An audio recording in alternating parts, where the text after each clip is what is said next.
response. Good morning, ladies and gentlemen. Okay, so we are very happy to be here this morning, and as the gentleman who introduced us talked about, we're going to talk about enabling the economy for digital growth.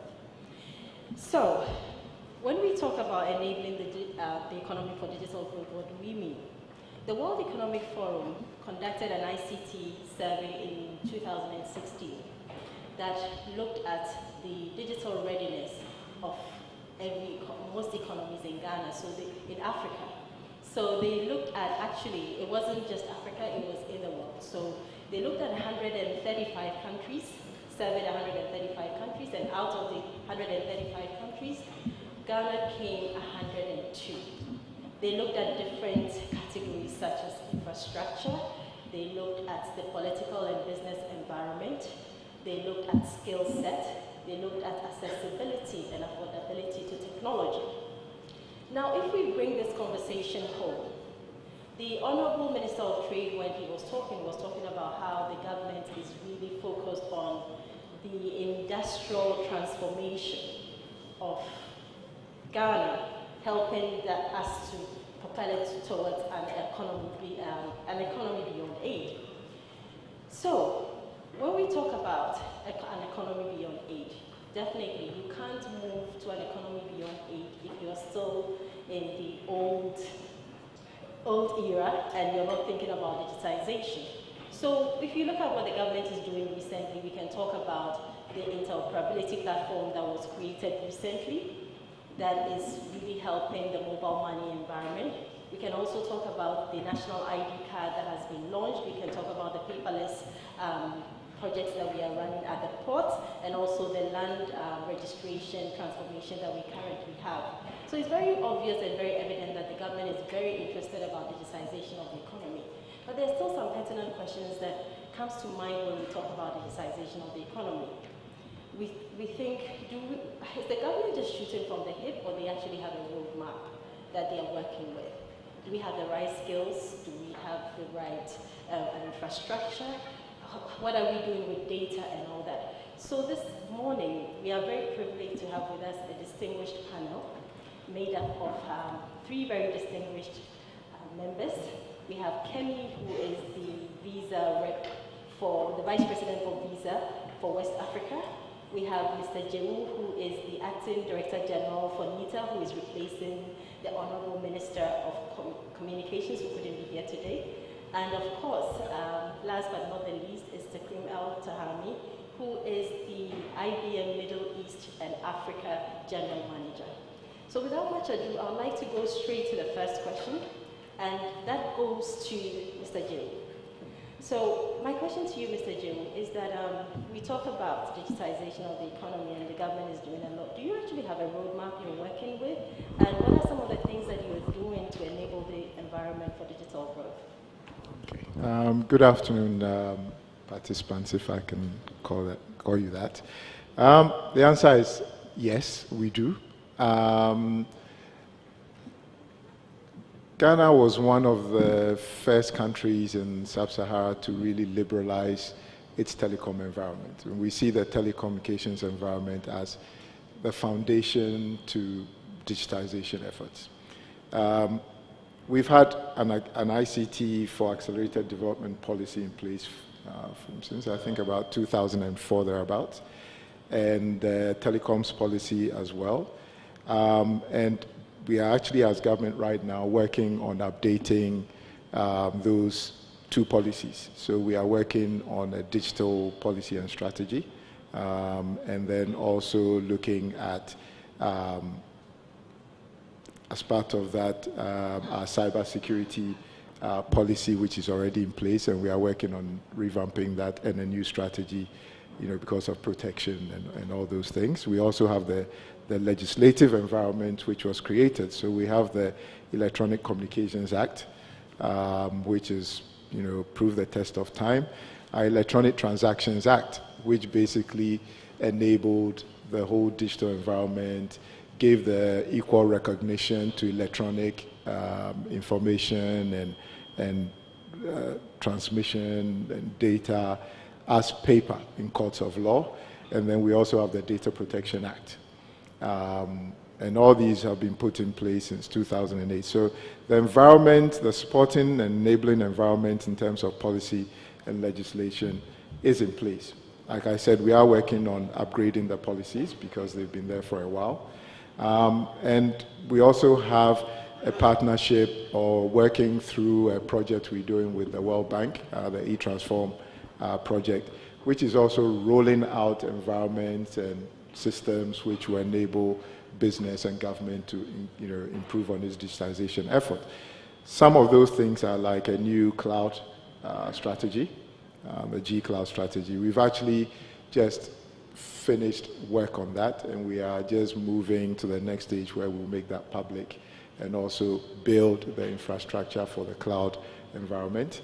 And then we're also working on an open data initiative where we are looking at harnessing government data and putting it in a position which can be used by the private sector as well. So I think looking at some of the initiatives that government has been pushing, paperless ports, a few more in the pipeline, and the kind of efforts the Vice President has been putting into digitization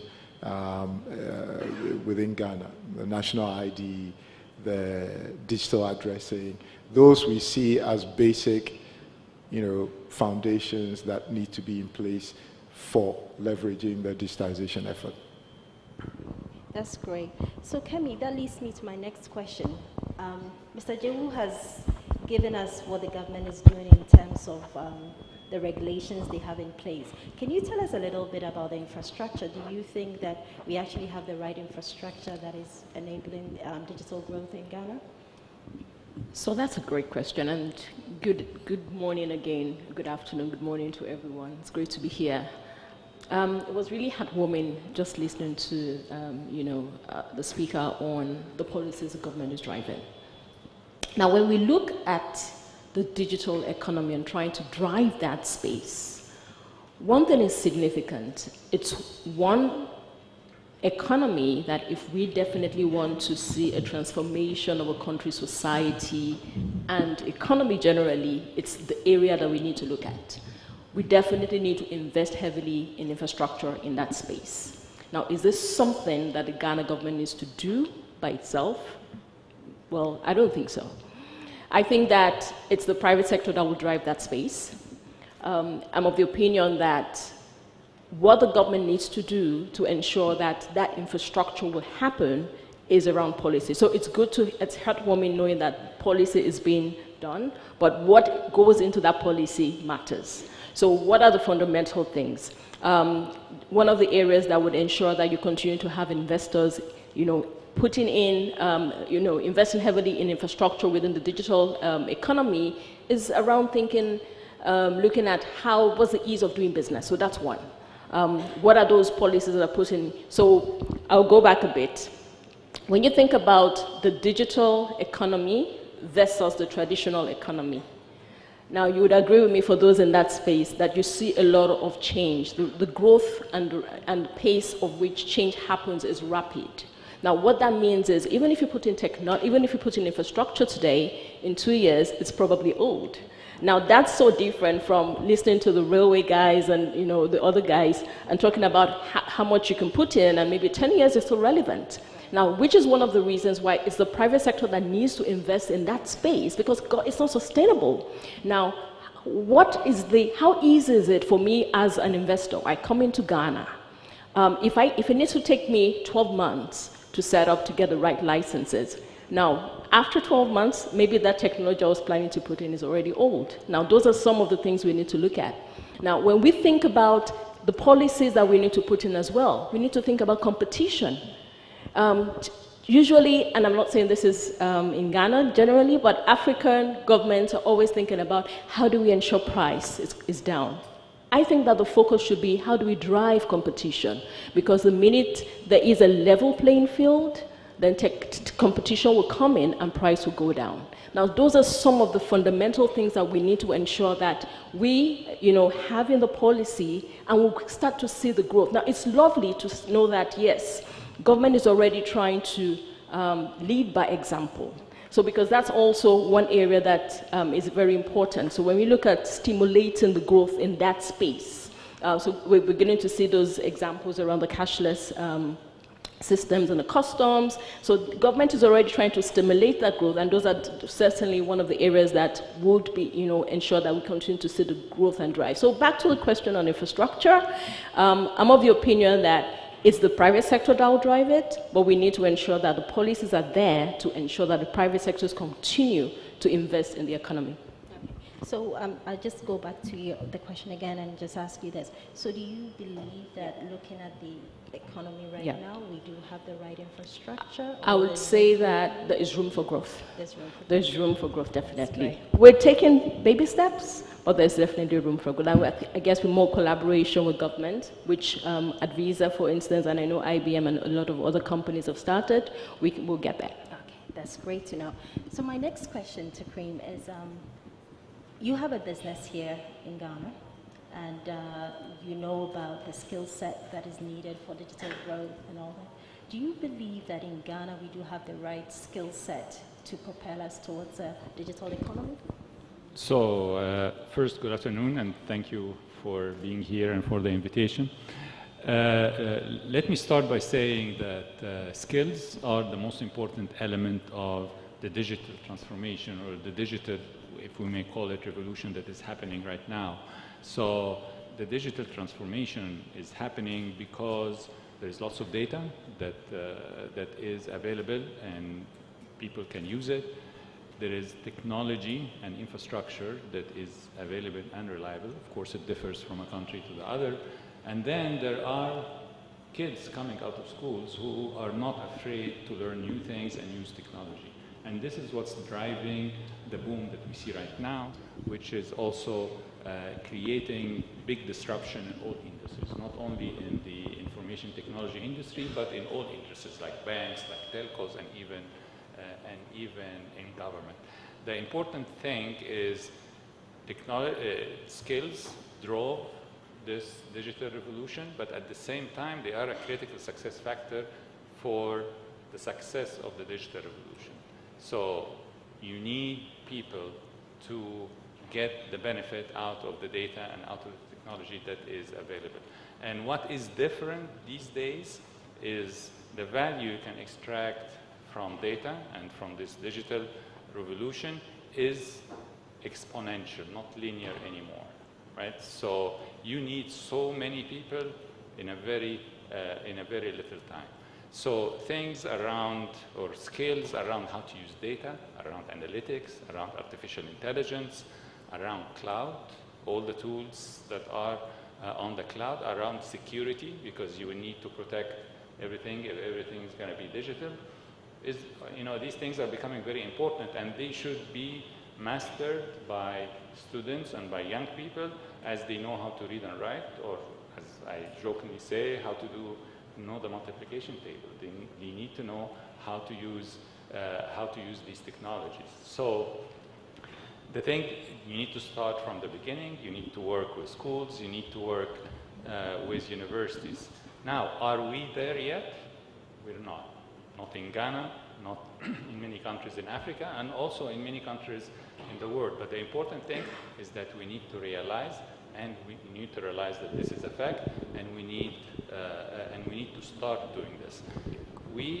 Because it is important for us, it's important for our business, not just for the people we hire that work for us, but for the ecosystem in general, for our clients, for our partners, and even for our competitors, because the more of these people or of the skills available in the market, the more there will be demand for our solutions. So we've been working with schools and universities on this. We had a program in Africa, and it's implemented in Ghana, called the Africa University Program, where we work with schools and universities on incorporating these topics and subjects in the curricula. Now, to even make this faster, we are developing a platform, and we call it Digital Nation Africa, where we put all these curriculums online.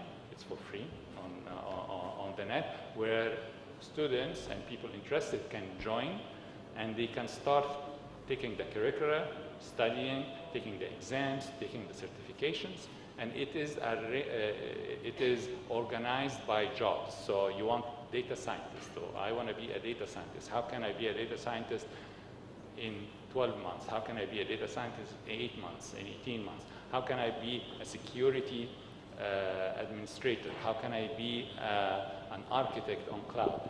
So we're putting this, and we hope that we can get hundreds and thousands and millions of people working and learning that. So this is really what we need. So the answer to your question, are we there? Is Ghana ready?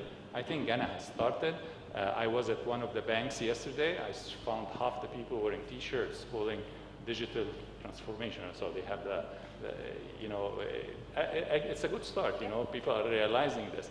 This morning in the PAC DIP meeting with the Deputy Commissioner for Customs, he's talking about the paperless ports. So yes, so it is there, and for sure people are in Ghana doing this, but we really need to accelerate more. To close on this, we believe, and this is another program we're doing in IBM, and we want to bring to Ghana, is work with schools and universities, because we believe you don't need to finish high school and then you need to go to a university to get a bachelor's degree, then start working. Maybe you would be lacking skills. So we think that in the junior and senior year of school, high school, together with universities, together with companies, we can work together on getting people who can finish ready for the jobs. We call this PTech. We have been implementing it in the US, this program, in collaboration with schools and universities and companies, IBM and others. In Africa, we have a pilot of 2 schools in Morocco and another 2 schools in South Africa, and we would like to expand this more. So I hope I didn't take so much time. Yeah, that's great. So my next question is to you, Mr. Jimmy. You've talked about the regulations that you're putting in place to help us move towards a digitized economy, and you make it sound so easy. You're doing a lot at the moment. You have your plans, and you're building regulations around cloud, data protection, all that. What are some of the challenges that you're facing, and how are you going to tackle these challenges to make sure that we accelerate the digital growth that we're experiencing at the moment?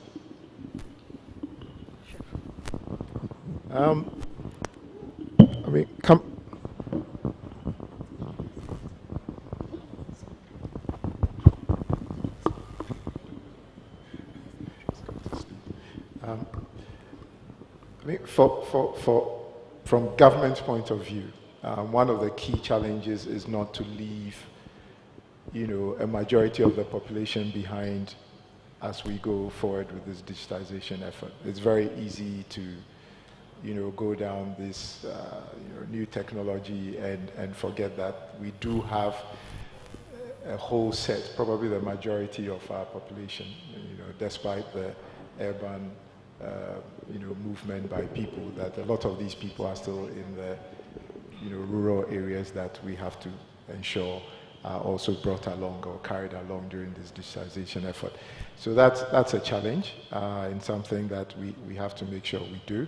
So, and underlying that challenge, of course, is infrastructure provision. And we are addressing that in 2 ways. We have an organization or government institution called GIFEC, which is the Government Infrastructure Fund for Electronic Communications. And their primary role is to ensure, access in those rural areas. And it's one of the ways that we ensure that whatever we are doing in the urban areas for government and for the people reaches across to everybody, as much as possible. In conjunction with that, everybody knows the changing fortunes of post offices. So one of the programs that we are looking at is to convert the post offices into e-service centers, so that the population, irrespective of location, can access government e-services without having to come to Accra or, one of the major cities. So those are some of our challenges. We are addressing them.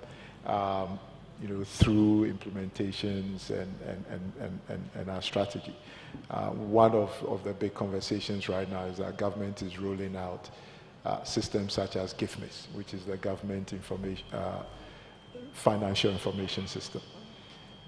That has to be in almost every government location. So we are rolling out a nationwide government network. We do have one, but it's not as robust and as all-pervasive as we would like. And one of the interesting conversations I've had is from a potential supplier of services that it gives them that impetus now to look at moving into the rural areas, because the big thing for them was the capex of moving into an area where they might not easily recover their expenditure if it was purely for the private environment. But because government is moving into that area and their capex will be covered, it's very easy for them to ride on the back of that to offer services. And this is to all the 249 or 45 districts in the first phase of the rollout. And this will cover schools, hospitals, and all those things. So there are challenges that we are trying to surmount by some of these things. We need to partner the private sector. I mean, government can't do all these things alone. Government's position is to be an enabler and provide the environment for the businesses to ride on the back. So, we are looking at iHub, where we are pulling in the new tech, industry, giving them an environment in which they can work on to develop, for not just for government, but one of the ways we're looking at is using government money as seed for, systems that we require, to try and grow that industry as well. So there are some challenges, but not, we are coming up with creative ways of dealing with them. National ID, addressing, we are challenged in having house numbers and names, street names. But so we look at the digital solution in trying to position people where they are. Okay. So I'm going to ask you another question, because you made a very important comment about accessibility. And when at the beginning of the the round table, I did make mention of the fact that the World Economic Forum, when they are measuring the readiness, the digital readiness of a country, they look at the accessibility and affordability of technology. So you hit on the fact that we are actually moving accessibility to the rural areas, which is very important. But what about affordability? Is that also, are we making it accessible? Are we making technology accessible to all the stakeholders? Because that's a very important point as well. Yeah, I think we can look at this in two ways, private sector and government. Once government rolls out a system, then we are rolling it out for all our citizens. Right. So accessibility is an issue. I mean, government has had projects like rolling out fiber optic networks. So we can, intervene again when it comes to price. We've also had price disruptors like Google, who came into town and rolled out fiber optic networks, in the metropolitan area. So I think right now they are in Accra and Kumasi. And because of Google's intervention, the price was so depressed that, competition had to adjust. We've got a regulator for that environment, and it's a fairly fair arbiter. And we try and use our policy to help, push some of these affordable things. There are initiatives, like I said, that GIFEC is working on with the private sector. So they are providing, access at a very low cost. And GIFEC uses the fund from the telecom operators to do these things in the underserved areas. So in terms of those interventions, we are using those as ways of, moving costs down. Like I said, the post offices are going to be serving as e-service centers. So you don't always need to have devices. You can go to a government center. We also have something called community information centers, which are dotted again in almost every district. They are equipped. Some of them haven't been used as we had originally envisaged, but we are, going back and addressing this accessibility issues by manning those places and ensuring that the citizens have those access points. Okay, that's great. So my next question is to you, Ken. Mr. Jill made a very important point that the onus is not just on government to create that environment, and that the private sector has a key role to play in this growth. You mentioned in your previous question about, your previous answer to me about the role of the private sector as well. Can you tell us a little bit about some of the things that the private sector, like Visa, is doing in Ghana to help us move towards digitization? So within the digital payments environment, one of the things we've seen, so Visa, just for those that are not aware, Visa is a digital payment company, and we're connected to over 3 billion Visa accounts, so that's, some of you are part of those. We have over 46 million retail locations across the world, and we have connections to over 16,000 financial institutions. Now, part of that is definitely in Ghana. Over the years, we are the first payment company to introduce a card payment. But what we've seen is it's not grown because of certain challenges that we face in Africa, and some of which we have in Ghana. So what have we done? We've evolved. And like we said, the digital payment environment is such that it keeps evolving, and the change is rapid. So card is no more physical, card can be electronic. And so with a simple phone, people can make payments. So those are some of the things we've brought into Ghana, of which payment can either be via QR, where you have an internet, or you can actually write on USSD. Now that ensures that even the rural farmer can have access. How do we make it, how do we ensure that that illiterate can still use it? We ensure that whatever code they have to put in is simple enough, so they don't have to necessarily be able to read or write to ensure that that works. What do we do? What else do we do? We generally provide rails, and we allow institutions, fintechs to ride on those rails. And so they continue to innovate based on what we have provided, and so we continue to work with the different fintechs, ensuring that there is accessibility into the rural areas, into real small segments like the agri sector, into the SMEs, and some of those things. Now, some of the other things we've also done is working closely with the government agencies, even as they formulate those policies, even as they think about how do we digitize collections. So some of those things we are also actively involved in as Visa, and definitely capacity training, because it's a new space. I mean, let's be fair, it's a new space. There's a lot of knowledge gap. So we do a lot of capacity building as well for them. So those are some of the things that we've done in Visa, which we're very excited about. That's excellent. So, Takreem, when we talk about digitization of the economy, one cannot downplay the role of data. With the digitization of the economy comes an exponential growth of data. What are some of the things that a country like Ghana should be looking out for when it comes to data and data management in the digital era?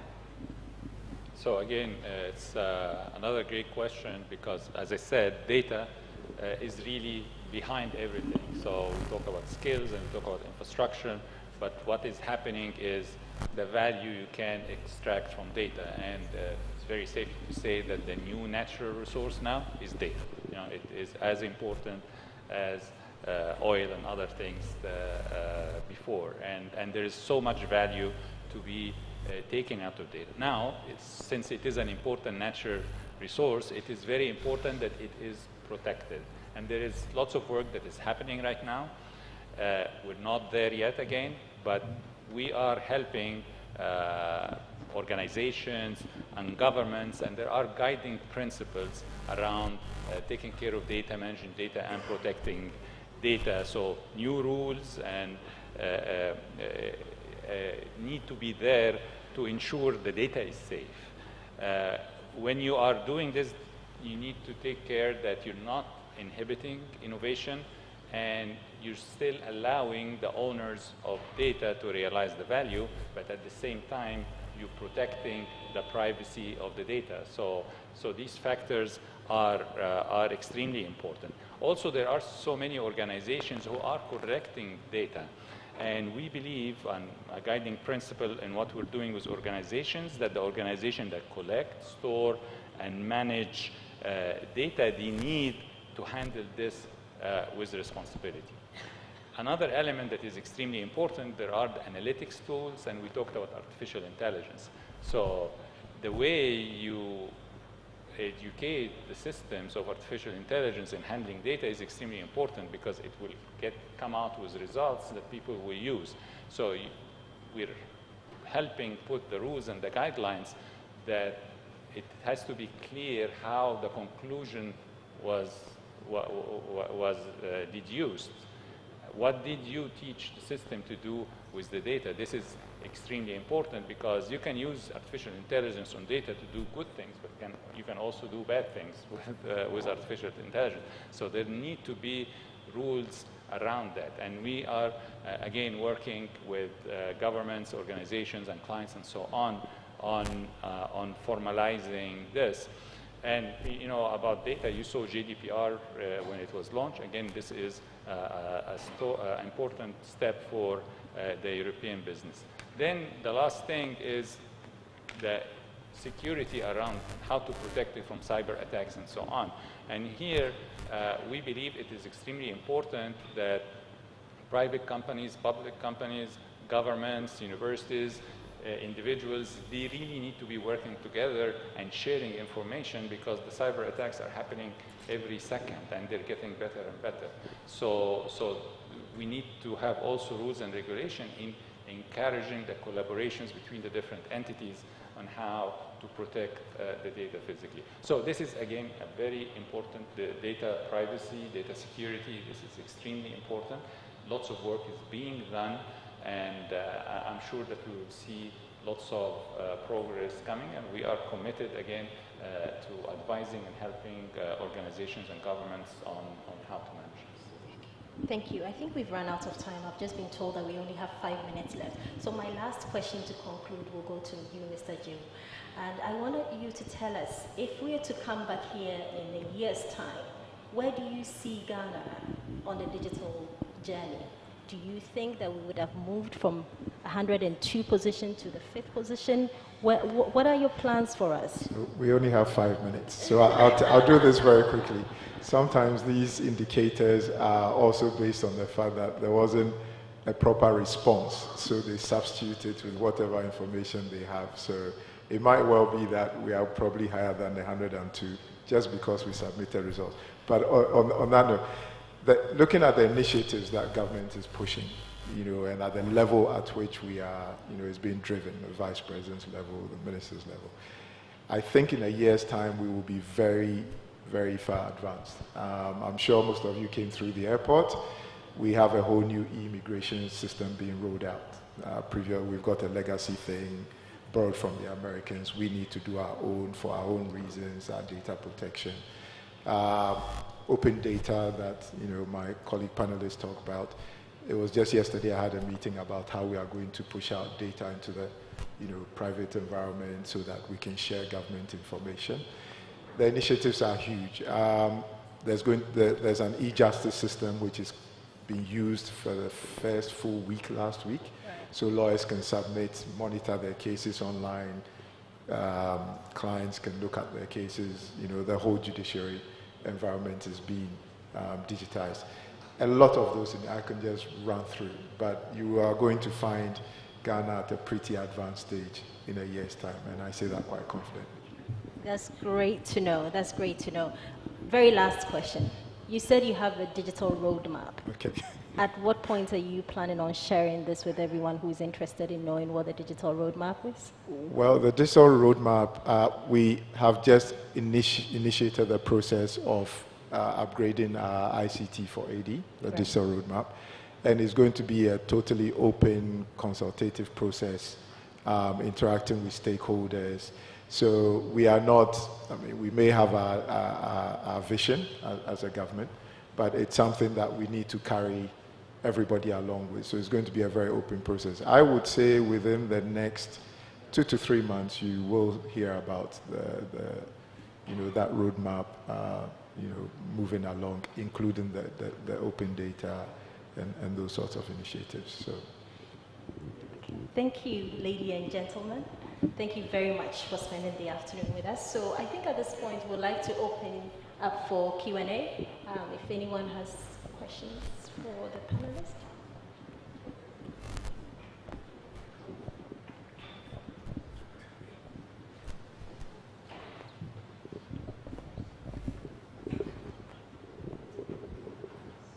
Hi.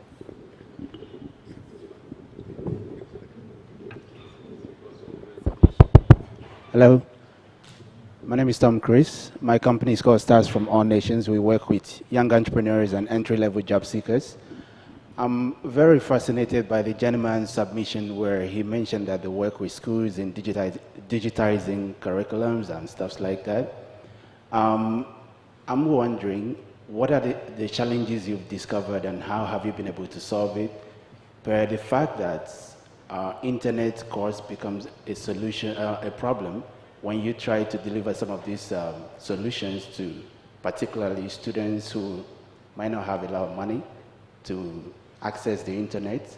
And some of them, the schools don't allow them to bring mobile phones into the classrooms.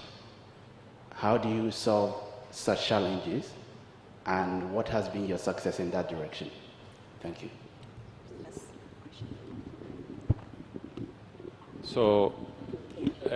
So we need to start somewhere, and of course we realize that maybe the infrastructure and the internet access in many of the countries in Africa is not there yet, but we need to start.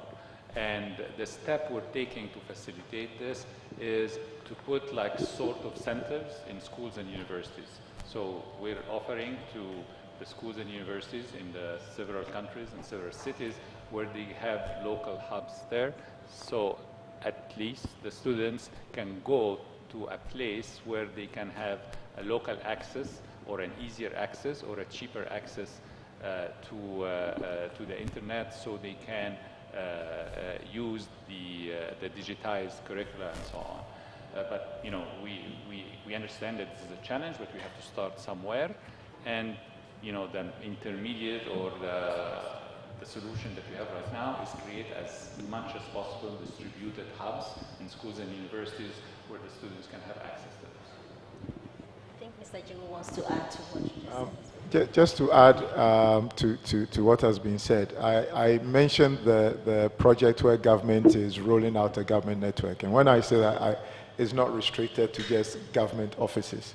It includes the schools, it includes the hospitals. So in the first phase of this rollout, I think off the top of my head, about 750 schools are going to be covered by connectivity. So we are trying to put in place the infrastructure which will allow access from schools to these initiatives that are being rolled out.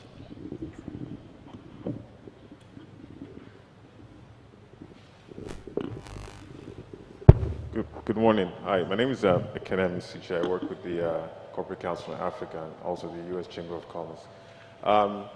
My question is really around two issues we have been monitoring for a while, which is around data localization.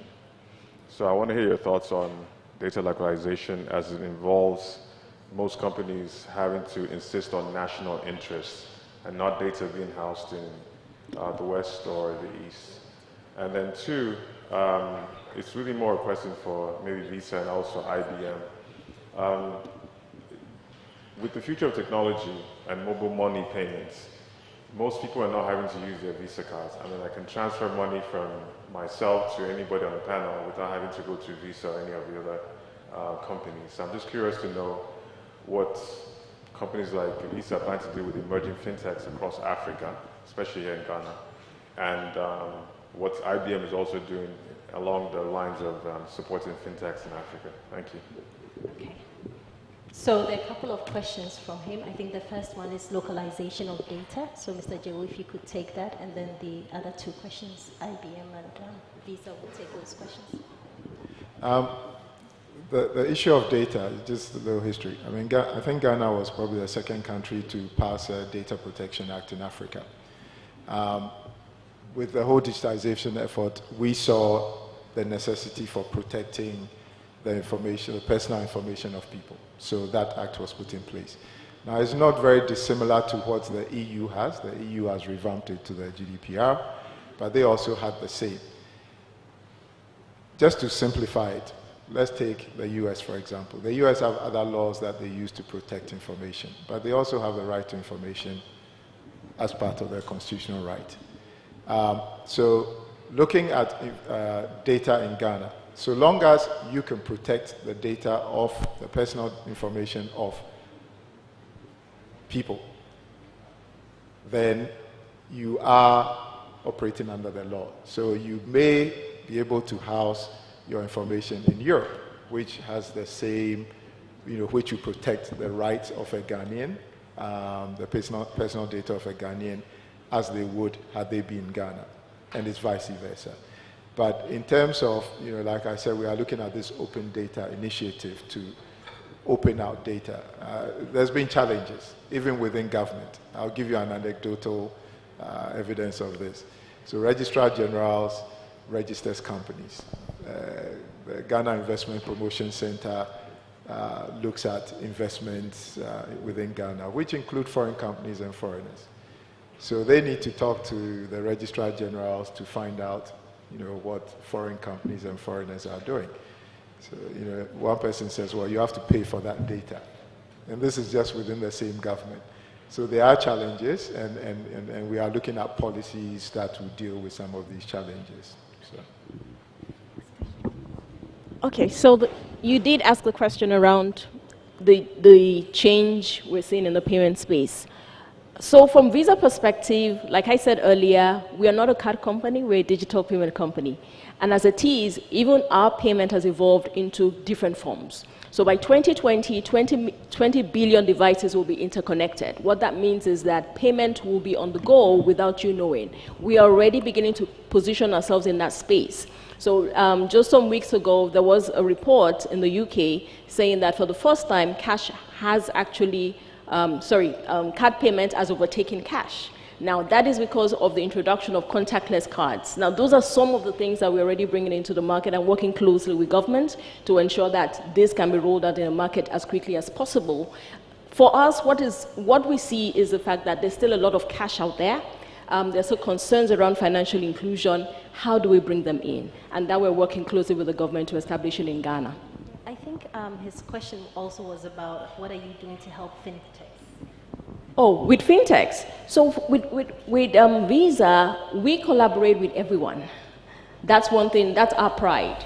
We collaborate with financial institutions, we collaborate with fintechs. Already in Ghana, we have some great fintechs that have come up with very innovative products riding on our rails. So today, you can actually make a transfer from your Visa card to another Visa card, and it's in seconds. We're working with government to ensure that that can also be opened up for cross-border.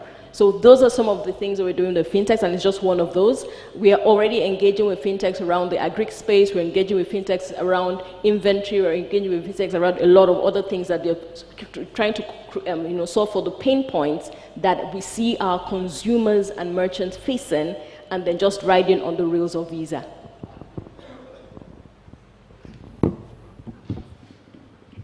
I think that's all we have time for this afternoon, so thank you very much for your indulgence.